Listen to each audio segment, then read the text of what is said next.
From LinkedIn News, I'm Leah Smart, host of Everyday Better, an award-winning podcast dedicated to personal development. Join me every week for captivating stories and research to find more fulfillment in your work and personal life. Listen to Everyday Better on the LinkedIn Podcast Network, Apple Podcasts, or wherever you get your podcasts. From LinkedIn News, I'm Jessie Hempel, host of the Hello Monday podcast. Start your week with the Hello Monday podcast. We'll navigate career pivots. We'll learn where happiness fits in. Listen to Hello Monday with me, Jessie Hempel, on the LinkedIn Podcast Network or wherever you get your podcasts. Hello, my friends, and welcome to another exciting episode of Negotiate Anything. This show is produced by the American Negotiation Institute, and with over 5 million downloads and listeners in over 180 countries, listeners just like you have made this the #1 negotiation podcast in the world. Hi, my name is Kwame Christian, and I am the founder and CEO of the American Negotiation Institute. Here at ANI, we believe that the best things in life are on the other side of difficult conversations, and we are passionate about providing you with the best content that will help you to make your difficult conversations easier, both at work and at home. Lastly, I want to remind you that we offer consulting and conduct trainings, both virtually and in person, all around the world. Our focus is in 3 main areas. First, negotiation and conflict resolution. Second, leadership. And lastly, diversity, equity, and inclusion. Check the link in the description below to learn more about how we could work with you and your team. And now, without further ado, let's jump into the interview.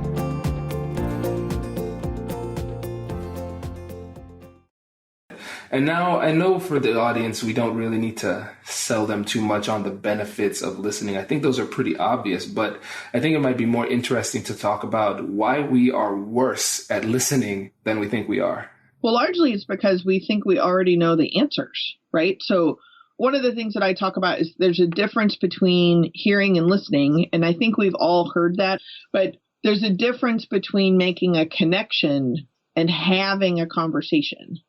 And so I think the benevolence in us thinks that if we're just having a conversation, then I say my piece and I wait my turn. Sometimes I don't wait my turn. But look, see, we're successfully having a conversation. But it takes a lot of courage and vulnerability to actually make a connection with someone, whether you're going to see them again and again and again, or maybe that's the only time you're ever going to see them. It's a very different thing and involves listening. Okay, and so what I'm hearing now is that the goal with listening is to, or one of the goals is to create a connection. Is that right? Absolutely. And what do you mean by connection? Let's take somebody that you're probably not going to see again. So let's take a barista in between your landing gate and your departing gate during a very tight connection, but you have just enough time to grab a cup of coffee. In that moment, there's a human who's helping you pay for the coffee, make the coffee, give you the coffee. So when I talk about the difference between hearing and listening, if the person at the barista is like, hello, my name is Tanya, and you start off with, hi, venti soy chai, you're not actually listening. They're attempting to engage you in a conversation, even if it's a script. You have interrupted their introduction and their name to give them your order. Now, maybe it's because you're in a hurry, but you're certainly not listening. You're playing the script out of that, here's my order. That is, one, not listening. That's really not even hearing, but it's not a conversation. Because when you've interrupted someone doing that, even if it's part of an inauthentic script, they get the message that you are not interested in listening or having a conversation. So they just want you to move along as well. So to me, that's a really powerful missed opportunity for a connection. And what I mean by that is that the barista can say, hi, my name is Tanya. And I can say, hi, my name is Jessica. How's your day going? And sometimes they're like, yeah, keep it moving, lady. What's your drink? I got to go. You're not entitled to a connection. But in that moment, I broke the script, both my script and their script. We probably made eye contact. And then if they opt into a connection, they can say, like, it's been pretty busy today. And from me, I can imagine I used to be a barista. Like, what would it be like to be a barista in an airport where you don't really have regulars? But the connection is letting the human know I see them, and then it gives them a chance to let me know that I'm seen too, instead of just being another person in line. And now let me play devil's advocate, because I can hear some of the hard-charging business folks in the audience saying, well, I mean, that makes sense, but why? Let's play devil's advocate and break it down. Why is there value in creating this level of connection and not just focusing on getting what we want out of the conversation? Right. Like, you don't do it because you get like free pumps of vanilla in your chai. That's not why you do it.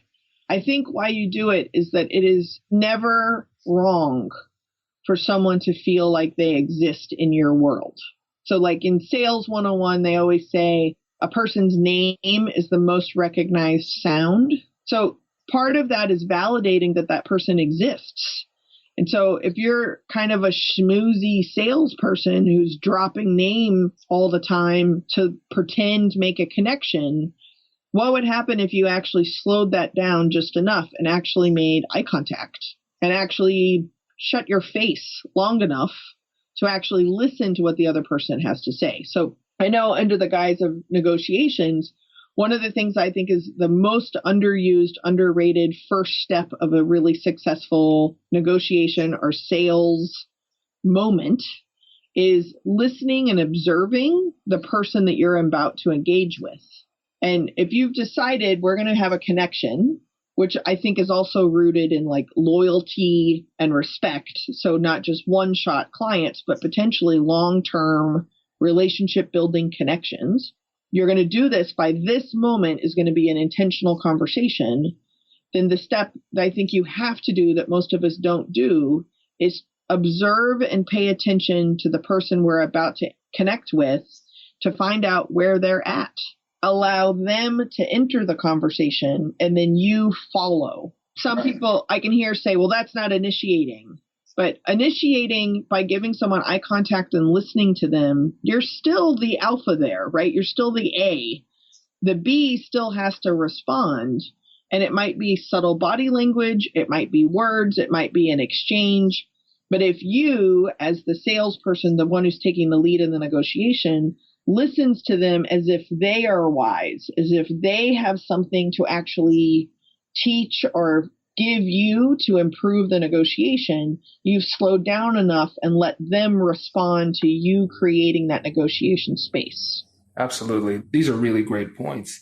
When you think about just the word listening versus disciplined listening, what's the distinction? Thank you for asking. So as I get into this, I want to make sure that I'm clear up front that I'm not talking down about active listening. I don't want to come across that way at all. Those traditional active listening behaviors that have been taught since the 50s are good, and we should do those things. But there's several opportunities that lay within them. So first, really, active listening equates to attentive listening. So it's true that if you believe that I'm showing you more attention while you're talking, then yes, you're more likely to share more information. That's true. I'm willing to bet there's a pretty serious percentage of your listeners that are black belts at looking people in the eye, smiling, nodding, mirroring their posture, occasionally summarizing a word or two they heard, all while summarily ignoring the person that they're looking at and thinking about some other pressing matter in their day, how they feel or what they want to say next. So it looks like we're listening, but we're really not. And it's how our brain works. Our internal monologue runs about 4 times faster than we can speak audibly out loud. So our mind is going to be racing ahead, and there are some distractions. So with disciplined listening, yes, all of those active listening behaviors still apply. However, the focus of disciplined listening is identifying hidden value in every conversation.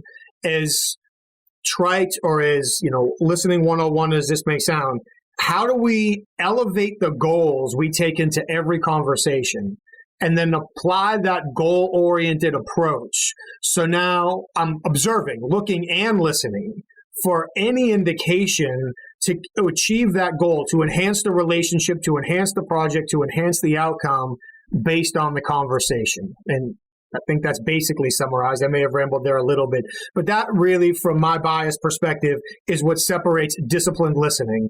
Understand the goals we're looking to achieve, applying specific behaviors and techniques to maximize the relationship to achieve those goals. Oh, this is great, Mike, because for me, one of the signs of a brilliant insight is that it seems obvious in hindsight. And that's how I feel about this, because you're right. And I think one of the best parts of what you just said is that you've normalized the listening experience for so many people, because we've been taught active listening, square your body, make eye contact, give those nonverbal like encouragers and summarize from time to time. We're really good at that. But I'll call myself out. Sometimes I would be doing those things and my body essentially goes on autopilot. It does it naturally at this point. And then a few seconds pass by and I say, where did I go? Could they tell I was gone? I don't know, And so really what you've done with this is you've taken listening to the next level, because yes, active listening is good, but this is much better.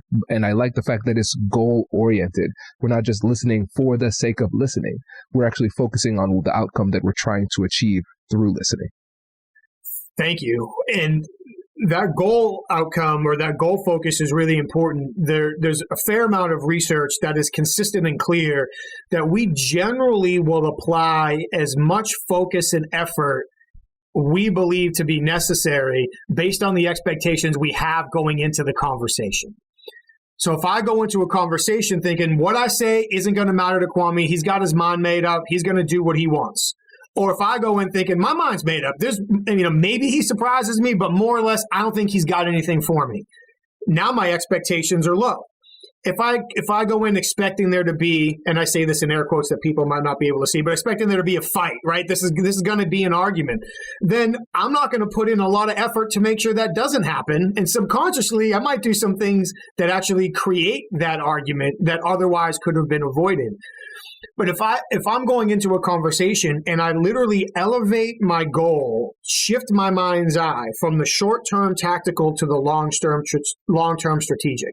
So instead of thinking about what is the time drain that this conversation is going to have on my day or my life, what's the emotional drain that this is going to have, where are you and I so different that it's going to be frustrating and hard to work from? If I'm focusing on that, my expectations tend to be short-term focused, negative, and reduce the amount of effort and focus I'm willing to put in.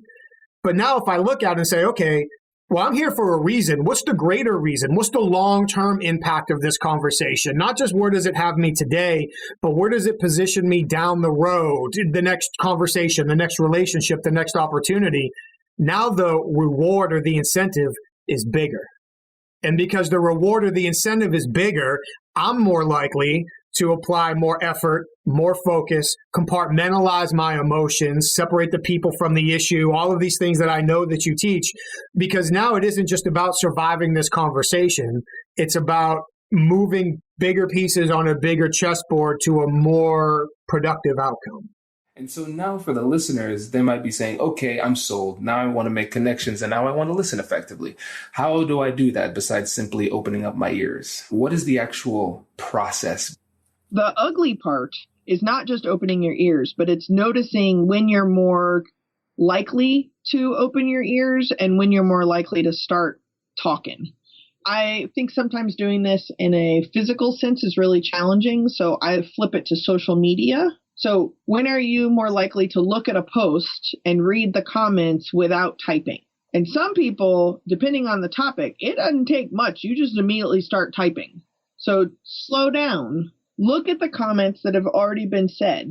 There's a possibility that whatever it is you think you're about to type has already been stated and has already been commented and replied to. So now you can add and contribute to that connection or that conversation instead of looking like some dork who saw something, got all fired up and started typing without realizing, yeah, we were there like 3 hours ago. Thanks for joining the conversation.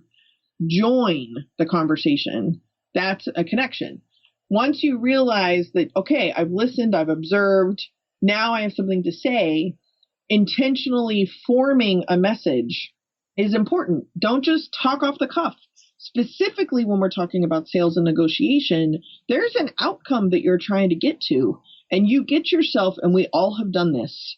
We have all gotten ourselves in trouble by overpromising or interrupting or making assumptions or saying something without intentionally forming a message and then really figuring out what you intend the meaning of that message to be.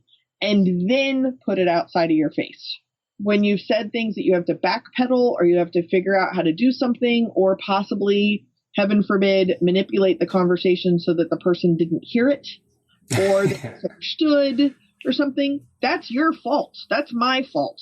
So part of listening is also paying attention to what am I going to try and say and what is the intentional meaning of the message I'm going to say. So you're listening to the other person first, and then you're listening to yourself. Hey you, I'm Andrew Seaman. Do you want a new job? Or do you want to move forward in your career? Well, you should listen to my weekly show called Get Hired with Andrew Seaman. We talk about it all, and it's waiting for you, yes you, wherever you get your podcasts. Brace the rudders! Raise the sails! Raise the sails! Captain, an unidentified ship is approaching. Over. Roger. Wait, is that an enterprise sales solution? Reach sales professionals, not professional sailors. With LinkedIn ads, you can target the right people by industry, job title, and more. We'll even give you a $100 credit on your next campaign. Get started today at linkedin.com/marketer. Terms and conditions apply. This is incredibly disheartening because I was I was here hoping for an easy answer, and everything that you've described seems incredibly painful to do. But you're absolutely right. I'm thinking about I think about these conversations just in everyday social interactions as practice for the conversations that matter. Yesterday, I was talking to my mom, and she was talking about the royal wedding, which I think is just absolutely ridiculous. I don't know why people care about it, and it just annoys me to no end. She said, "Oh, Kwame, did you hear about the royal wedding?" And I immediately rolled my eyes because I thought I knew where the conversation was going to go, and I already had my opinion set and ready to go. She saw the eye roll, and she said, wait, Kwame, I just want to let you know the conductor of the orchestra that was playing is of Guyanese descent, and we're Guyanese. So that was a good thing. I like national pride. I love my country. That's great. But I would have potentially missed out on that gem if I would have just went and attacked the relevance of this wedding to my life. And I think about it then when you consider it in the context of an actual business conversation where, like you said, you mentioned this earlier in the conversation, when we think we know the answer, we stop listening and we start formulating our response and we miss the gold that's behind it. And during that whole time, we might not be talking. And like you said, listening isn't just the lack of talking. We are sitting there not connecting with the other person, and we are formulating our own response, which makes us worse people in general, but also worse negotiators and less persuasive. And people can notice that, and they can see it not only in what you say, but also in your body language as well. Absolutely. And you are doing a really great example of where most listening conversations stop because you're missing the connection piece. When your mother brought up the royal wedding, she was not fact-checking your knowledge of the wedding. She was trying to connect with you about Guyanese pride, right? Mm-hmm. So you the wedding, right? Totally get you. I'm there too.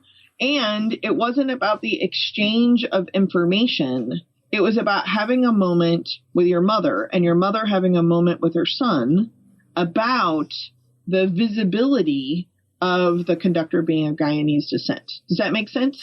Absolutely. So the listening often is an exchange of information. That's actually kind of lowercase hearing, right? We call it listening, but really we're just hearing. But the connection piece isn't just about the exchange of facts. It's about that moment of yeah, that's amazing. The connection that you made with your mother there wasn't directly derived from the script. And that connection piece is what you had before that conversation took place. And that connection piece is what you have after the conversation takes place. And we're responsible for the impact of the messages that we're sending to one another. So you didn't roll your eyes at your relationship with your mother. You rolled your eyes at the absurdity of people making a big deal about this wedding, right? Do you see that? Mm-hmm. Absolutely. And I can see that from the other side, she might think that possibly maybe I was rolling my eyes at my mother, maybe she felt that way. And that's, like you said, it's on me. I would recommend not doing that. Exactly.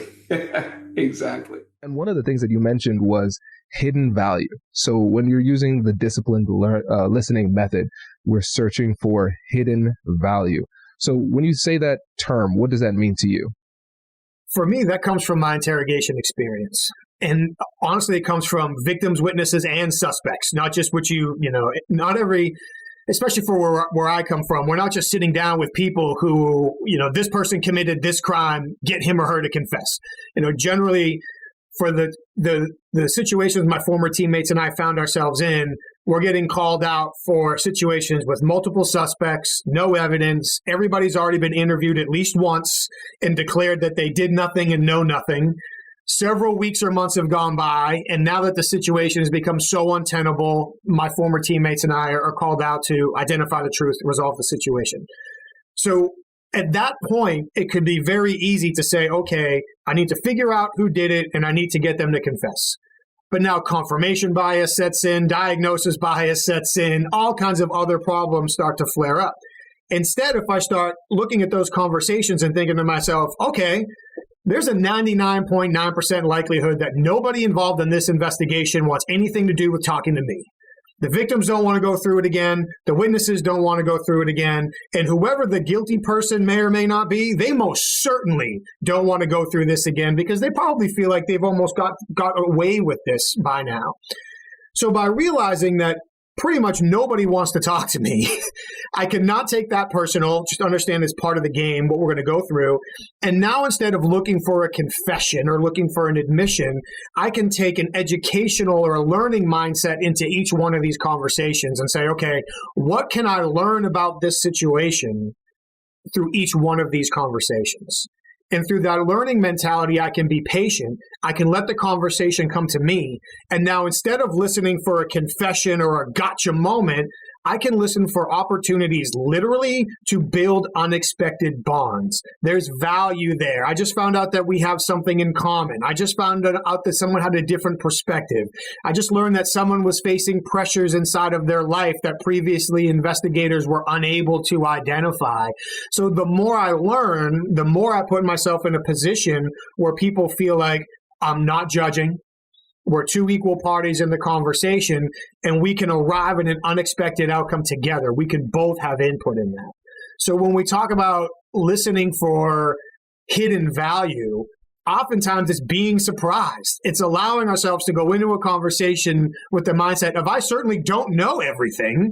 I've got to learn as I go through this. And if I really pay close enough attention to the nuances of the conversation, I can pick up on what people are really thinking, how people are really feeling, and sometimes even, maybe not the best term, but throwaway statements, little side remarks that people make can really unlock new roads for us to take to get to the goal we really want. So it's more about having a framework that allows us to uncover new and valuable information as we go through, as opposed to going in with a script and trying to just ram my head into the short-term goal that it might look like on the surface I need to achieve.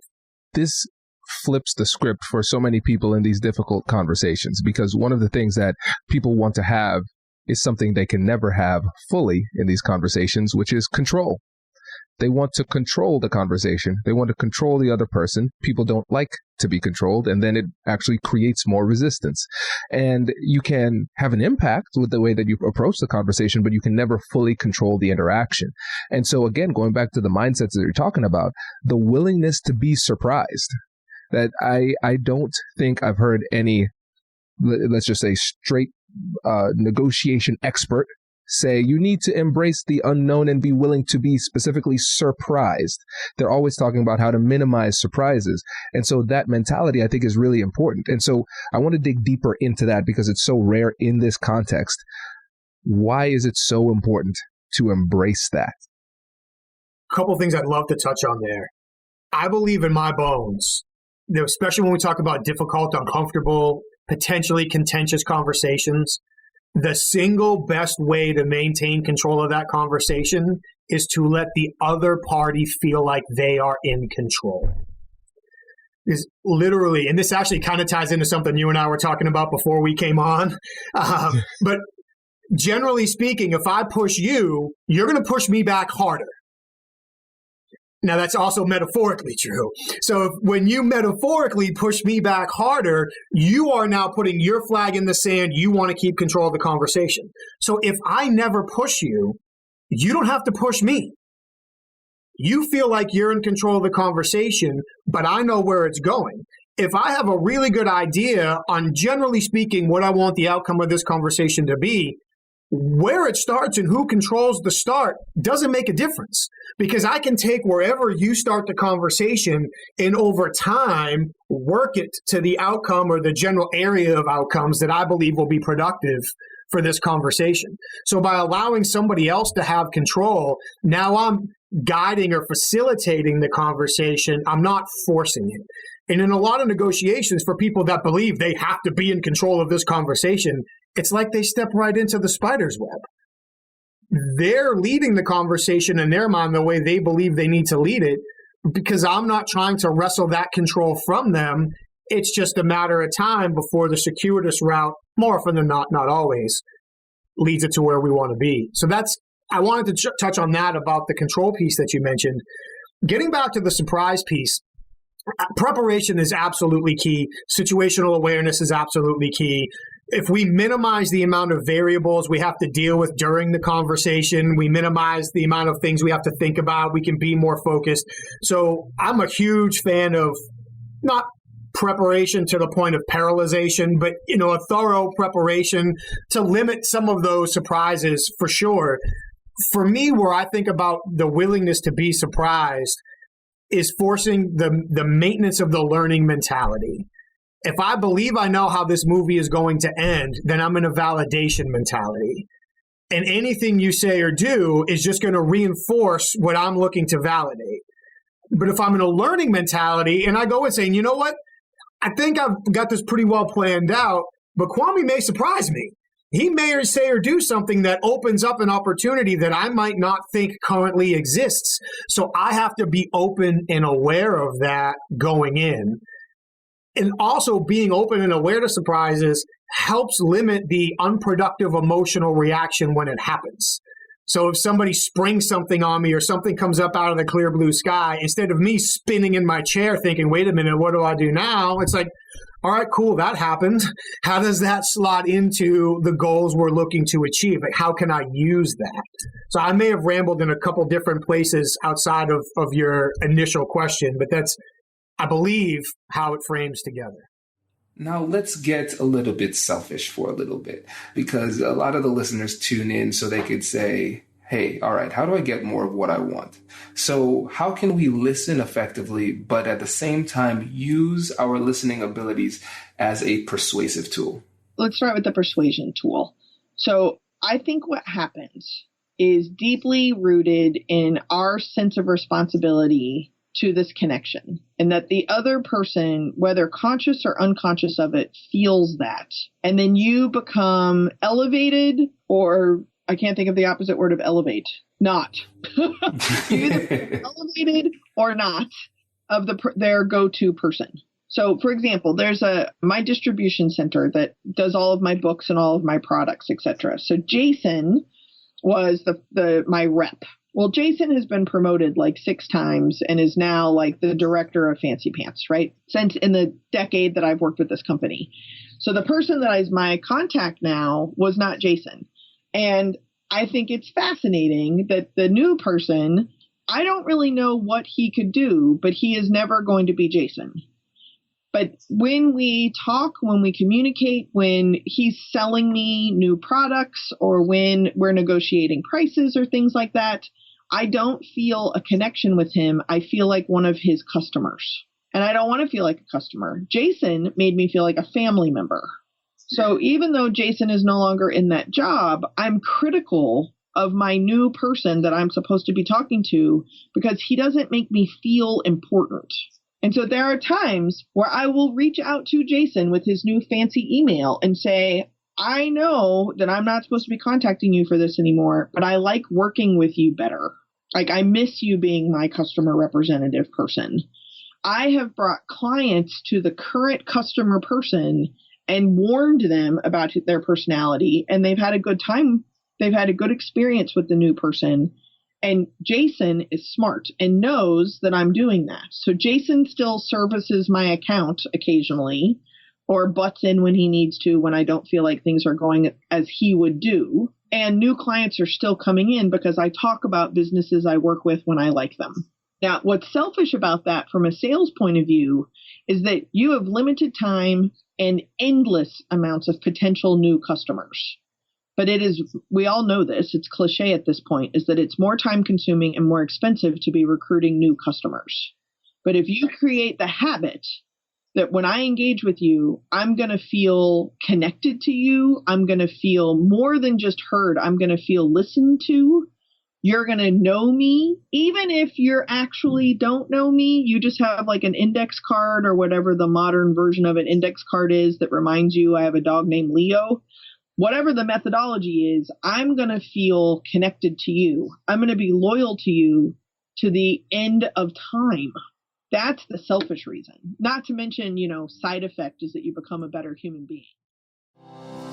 Congratulations! You've just joined an elite club. By listening to a full episode, you're now officially on the Negotiate Anything team. So welcome aboard. What most team members do is they subscribe to the podcast because that allows them to automatically get the latest episodes of the show. The best things in life lie on the other side of difficult conversations.